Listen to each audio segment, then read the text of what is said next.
Suatu ketika Imam Al-Ghazali pernah mengajarkan ilmu di sebuah majelis. Tiba-tiba ada salah satu di antara yang hadir bertanya kepada Imam Al-Ghazali, "Ya Syekh, Allah Subhanahu wa taala berfirman di dalam Al-Qur'an, kulla yaumin huwa fi sya'n." Setiap hari Allah itu sibuk. Maka saya ingin tahu, wa ma sya'nullahil yaum? Apa kira-kira kesibukan Allah hari ini? Tanya seorang yang hadir di dalam majelisnya Imam Al-Ghazali. Allah berfirman, kulla yaumin huwa fi sya'n. Setiap hari Allah itu sibuk. Ada yang tahu surat apa? Itu surat album favorit saya. Surat Ar-Rahman. Kulla yaumin huwa fi sya'n. Setiap hari Allah sibuk. Wa ma sya'nullahil yaum? Kira-kira apa kesibukan Allah hari ini? Kemudian karena Imam Al-Ghazali kaget dengan pertanyaan ini, sangat misterius, dan Imam Al-Ghazali belum menemukan jawaban dari pertanyaan itu, maka Imam Al-Ghazali mengatakan, anzirni hattal ghad. Kasih saya waktu sampai besok. Ketika pulang ke rumah, Imam Al-Ghazali membuka-buka kembali kitabnya, mencoba untuk mencari jawaban, ma sya'nullahil yaum? Ma sya'nullahi hadhil lailah? Apa kesibukan Allah hari ini? Apa kesibukan Allah malam ini? Satu kitab demi satu kitab tidak ada jawaban dari kalimat pertanyaan tersebut. Sampai Imam Al-Ghazali hadir lagi dalam majelis hari esok. Ditanya lagi oleh orang yang sama, "Ya Syekh, apakah Anda sudah dapat jawabannya?" Imam Al-Ghazali mengatakan, "Beri saya 1 hari lagi." Maka pada malam kedua, Imam Al-Ghazali setelah mencari-cari jawaban dari pertanyaan itu dan tidak menemukan, akhirnya Imam Al-Ghazali berwudu, kemudian melakukan 2 rakaat salat sunnah mutlak. Selesai melaksanakan ibadah salat sunnah mutlak 2 rakaat, Imam Al-Ghazali memperbanyak salawat kepada Nabi. Sepanjang malam Imam Al-Ghazali berselawat. Sepanjang malam Imam Al-Ghazali membasahi lisannya dengan kalimat Allahumma sholli ala Sayyidina Muhammad. Sampai akhirnya Imam Al-Ghazali terlelap karena lelah. Terlelap karena lelah berselawat, Imam Al-Ghazali tertidur. Tiba-tiba dalam tidurnya Imam Al-Ghazali bermimpi bertemu dengan Rasulullah sallallahu alaihi wasallam.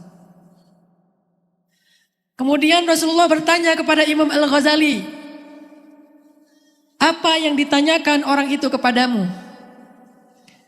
Kemudian Imam Al-Ghazali dengan matanya yang berkaca-kaca terharu melihat wajah Nabi yang indah seperti purnama.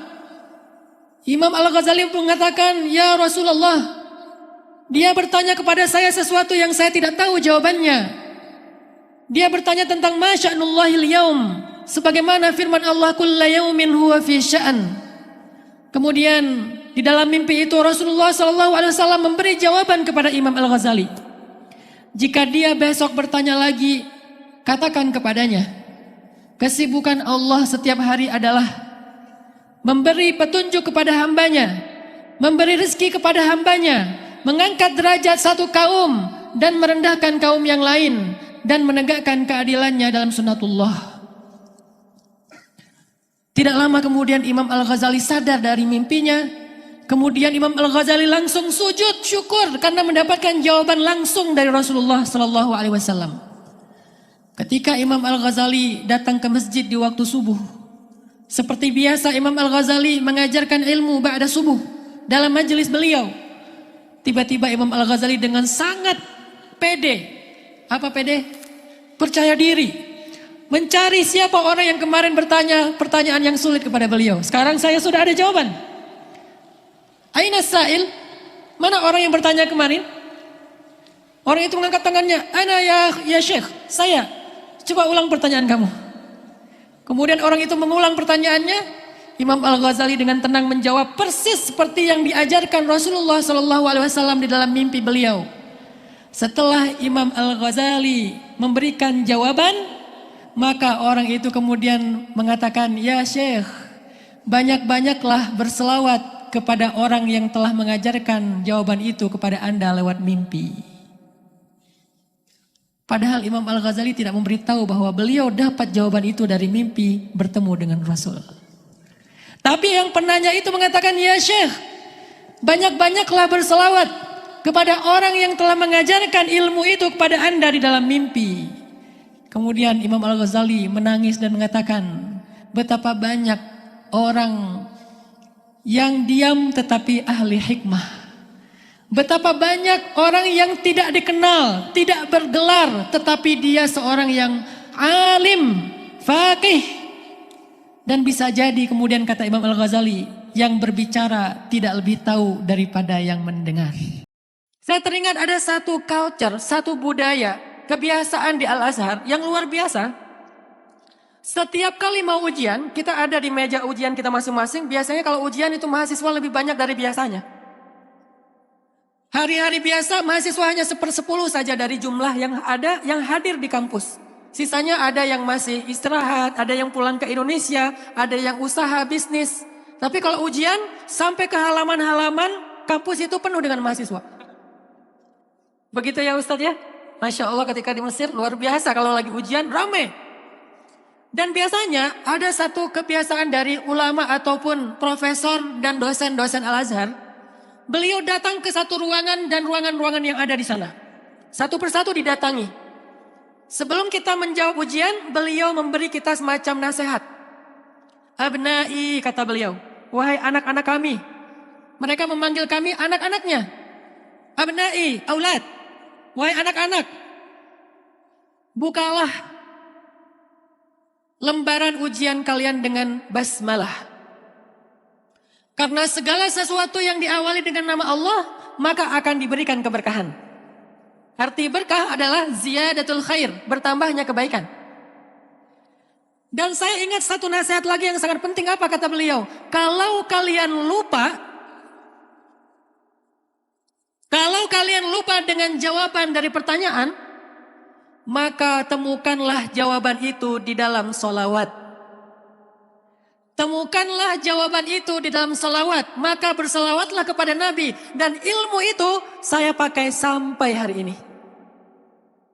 Kalau lupa, bukan kalau nggak belajar. Kalau nggak belajar, temukanlah jawaban itu di dalam nilai makbul. Atau mungkin Rosib, nauzubillah. Rosib itu nggak lulus. Kalau kalian sudah belajar, sudah berusaha, tiba-tiba lupa, maka ucapkanlah ta'awuz. Wa ma ansanihu illa syaitanu an azkurah. Kata muridnya Nabi Musa. Tidak ada yang membuat saya lupa kecuali syaitan. Sehingga saya tidak bisa mengingatnya. Maka ta'awuz. A'udzubillahi minasyaitonir rajim. Kemudian temukan jawabannya di dalam salawat. Allahumma salli ala Sayyidina Muhammad. Sehingga sampai hari ini, setiap kali saya lupa sesuatu, saya akan mencarinya di dalam salawat. Kecuali lupa mantan. Bagi yang punya mantan, jangan cari mantan di dalam salawat, tidak ada. Mantan itu ada di sosmed dengan akun fake. Nggak ada akun dengan nama aslinya. Dia pakai akun dengan nama yang lain. Maka carilah jawaban-jawaban tentang kebaikan hidup. Ketika kita lupa akan kebaikan itu, carilah jawabannya di dalam sholawat. Makanya sholawat itu sesuatu yang luar biasa. Dan itulah maksud dari hadis Nabi. Man shalla alayya salatan, sallallahu alaihi ashran. Siapa yang berselawat kepada aku 1 kali, Allah akan berselawat untuknya 10 kali. Salah satu di antara makna selawat Allah kepada kita adalah mengembalikan ingatan kebaikan kita. Sallu ala nabi. Teman-teman yang dirahmati Allah Subhanahu wa taala, indah juga kalau kita berselawat itu pakai ekspresi. Jangan sampai selawat tapi mukanya cemberut.